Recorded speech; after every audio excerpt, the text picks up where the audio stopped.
जे साईं दीपक Kharagpur IIT का topper, बेहतरीन career हो सकता है, किसी संगठन से दूर दूर तो कोई संबंध नहीं, वो किसी नौकरी की लाइन में लग ही नहीं सकता था, जहां खड़ा होता वहां से नौकरी शुरू हो जाती है। उसने अपना कैरियर छोड़ दिया और दिल्ली के अंदर सुप्रीम कोर्ट में ये जो हमारे साधु संत हैं, करोड़ों की गिनती में हैं, इनके मठ हैं, सब कुछ है, अगर एक दिन का यही फैसला ले लेते, 14 के बाद ही ले लेते कि पूरे देश में जितने करोड़ों की तादाद में संत हैं वो कोई किस मत का है, किस पंथ का है, एक दिन छोड़ देते और कहते कि हम दिल्ली के अंदर 5 करोड़ की तादाद में बैठेंगे, हम सन्यासी हैं, हमें भूख भी कम लगती है, तो सरकार आपके सामने नतमस्तक हो जाती है। तो जो काम जय साईं दीपक को करना पड़ रहा है वो इनके करने से हो जाता।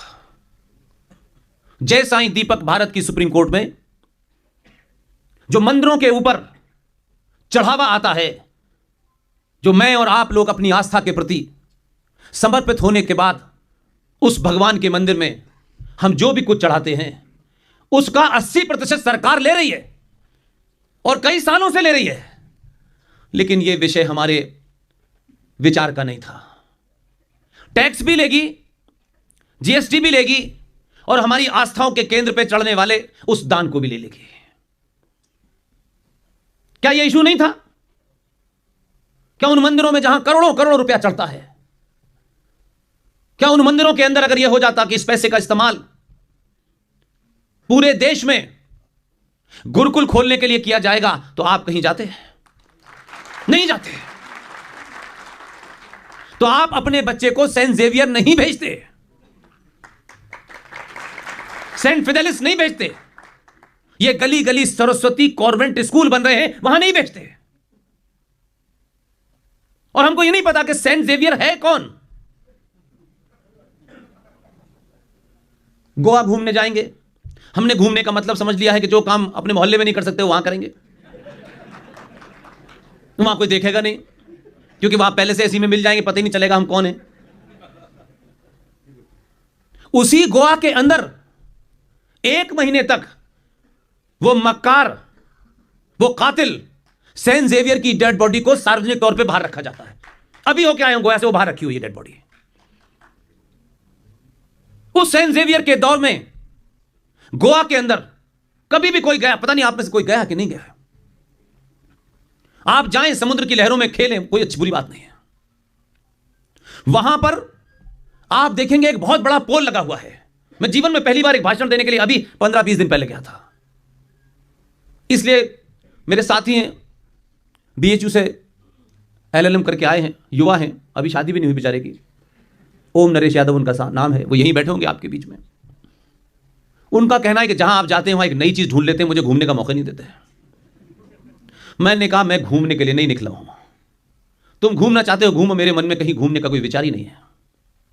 वहां एक बड़ा खंबा बना हुआ है, उस खंबे का नाम है हथकतलू, लिखा हुआ है। कोई जाके पूछे कि यह खंबा क्या है और इस पर यह हथकतलू क्यों लिखा हुआ है। सारा इतिहास वर्णन है, कल की घटना है। वहां ब्राह्मण जो कन्वर्ट नहीं होते थे, ये सेंट जेवियर था, जो कन्वर्ट नहीं होते थे, उनके दोनों हाथ पोल पे बांध के फरसे से काट दिए जाते थे। वहीं पर एक कुआं बना हुआ है और आप वहां खड़े होंगे तो आपको 10 मिनट तक आप सोचेंगे तो आपको लगेगा कि पता नहीं कितने सारे हाथ कटे पड़े हैं। एक कुआं बना हुआ है वहां। जो ब्राह्मण अपर कास्ट की महिलाएं होती थीं, उनका रेप इसीलिए किया जाता था ताकि आने वाली संतान सेंट जेवियर के साथ पैदा हो। वो अपनी आन बान बचाने के लिए उस कुएं में कूदती थी, वो कुआं भर जाता था, फिर लाशें निकाल दी जाती थी, फिर कूदती थी, फिर लाशें निकाल दी जाती थी।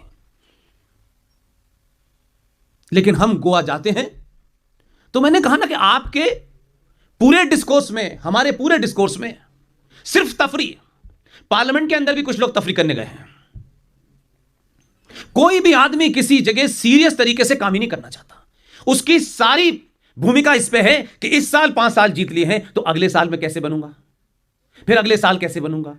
लेकिन इस 15 साल में वो निजी तौर पे भी कहे कि मेरा कंट्रीब्यूशन क्या है। कुछ कंट्रीब्यूशन नहीं है सिवाय इसके कि जब गए थे तो साइकिल है, लौट के आए तो मर्सिडीज है, इसके अलावा कुछ नहीं है। लिहाजा आज की डेट में ये जो मैंने इतनी बड़ी आपको क्रोनोलॉजी बताई, उसके पीछे मेरी सिर्फ एक ही मकसद था।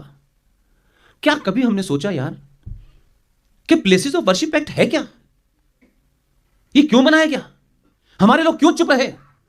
और मैं इस बात में पूरी तरह से यकीन रखता हूं, मैं नहीं मानता कि कहते कि जो लोग वहां पार्लियामेंट में होंगे हो सकता है उनकी गिनती कम रही होगी, 91 में भी कम थी, कोई बुरी बात नहीं है। लेकिन फिर भी मैं मानता हूं कि अगर आप किसी समस्या का हल नहीं कर सकते तो चौराहे पे जगह जगह पुलियों पे खड़े होकर चिल्लाने से हल भले ही ना हो, लेकिन करोड़ों लोगों को पता चल जाएगा कि समस्या क्या है। हम ये नहीं कर रहे। और आपका शत्रु जो कर रहा है आप उसके एक्शन पर रिएक्शन देते हैं। किसी ने कुछ कर दिया, आपने रिएक्शन दिया। किसी ने सोना बनाने और जेवर बनाने वाली कंपनी ने कोई विज्ञापन निकाल दिया, आपने उसके खिलाफ ट्रेंड चला लिया। ऐसे लगता है कि 900 साल से आप इस सोशल मीडिया का इंतजार कर रहे थे। ये आएगा तब हम फेसबुक से इस्लामिक जिहादियों से लड़ाई लड़ेंगे, और फेसबुक पे ही हो रही है। आप फेसबुक में लड़ रहे हैं, वो बंगाल में नंगा कर रहे हैं आपको, वो कश्मीर में मार रहे हैं आपको, वो उत्तर प्रदेश के 24 डिस्ट्रिक्ट से आपको भगा चुके हैं, वो केरल में मार रहे हैं, वो आसाम में मार रहे हैं, वो त्रिपुरा में झूठी खबर फैला करके मुंबई में आग लगा रहे हैं। आपको फेसबुक का इंतजार है। दोनों के लड़ने की अप्रोच देखिए। प्लेसेस ऑफ वर्शिप एक्ट क्या है यह भी आज के लोगों को नहीं पता, और मैं कहता हूं किसी को नहीं भी पता हो, इसलिए मैं बार बार कोई आरोप नहीं लगा रहा हूं, न मेरी हैसियत। मैं आज भी मानता हूं कि जो जहां है कुछ कर रहा है, लेकिन वो कुछ जिस स्पीड से कर रहा है उतनी स्पीड से आप खत्म हो रहे हैं। पार्लियामेंट में कानून बन गया कि जितने भी इस्लामिक जिहादी आक्रांता आए थे उन्होंने भारत के हजारों मंदिरों को तोड़ा, किसी मंदिर को मस्जिद में कन्वर्ट कर दिया, किसी को मजार में कन्वर्ट कर दिया, किसी मंदिर के अंदर ही मस्जिद बना दी उन्होंने। ये तमाम सारी चीजें हुई। उनकी गिनती कोई 30,000 से ज्यादा है, लेकिन हमारे हिंदुओं को सिर्फ यही पता है मथुरा, काशी और जन्मभूमि कृष्ण जन्म, ये भी 3 पता है। और ये 3 मिल जाएंगी तो सब कुछ उद्धार हो जाएगा। एक की लड़ाई 150 साल से लड़ रहे थे। औरंगजेब ने कोर्ट कचहरी में जाकर के आपसे लिया था ना, नियम कानून से लिया था। आपको नियम कानून पे बड़ा यकीन है। नियम कानून से कुछ नहीं मिलता है, डेट मिलती है।